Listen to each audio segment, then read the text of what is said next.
Hey everyone, I am doing my top 5 books of 2015, but I kind of cheated a little bit because there's actually 2 trilogies in here as well as 3 books. So I hope that's okay with you. I also want to add that these are in absolutely no particular order because I love all of these books as equally as the other and they do different sorts of things for me. So I'm going to explain that more when I talk about the books themselves. The newest addition to this list is a book that I read last month and I am obsessed with it, as is most of BookTube, I'm sure.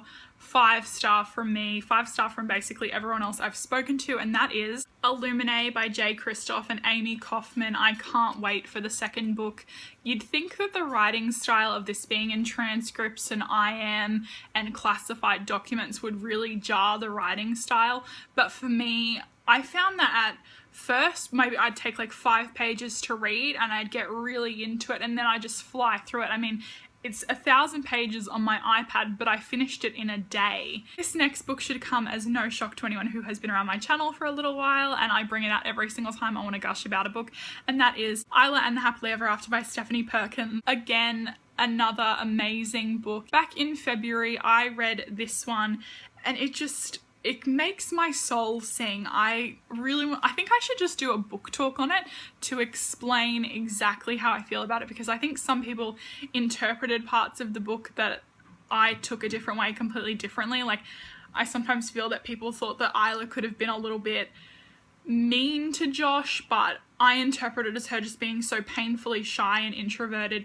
that she couldn't really express how she was feeling with certain things, and then there's stuff that Josh does, and I think I've just talked myself into doing a book talk of that. What do you think, guys? Let me know if that's something that you would want to see. And the third book that I have is Did I Mention I Need You by Estelle Mascom. This is the second book in the Dimily trilogy. You guys know I'm obsessed with this. If you're new here, hi, I'm Mikayla. I'm obsessed with the Dimily trilogy. This is, like I said, the second book. The third book is coming out early next year, and those are UK release dates. The first book, Did I Mention I Love You, has just recently come out in the US with a different cover, but they are available on Book Depository if you want to be really sneaky and you can't wait until they're all released in the US covers, but don't tell anyone I told you that. It's got a 5-star because the first book was a 4-star, and this one just carried the story arc perfectly. The character development was amazing. Those of you who don't know, the Dimily trilogy is about a girl named Eden who has a stepbrother that she doesn't really have family feelings for, and in defense of that, they didn't know each other before the first book, and then over the course of 6 weeks things happen, and this is the second book of the ramifications of what happened after the first book, and it's just really good. I would strongly suggest picking it up. Estelle Mascom was a Wattpad writer who is now published, and I always love a fairy tale like that. The first trilogy that I want to talk about was actually translated from German, and everyone probably knows what it is because I've said that, but it is, I think we just call it the Gem trilogy by Kirsten Gier.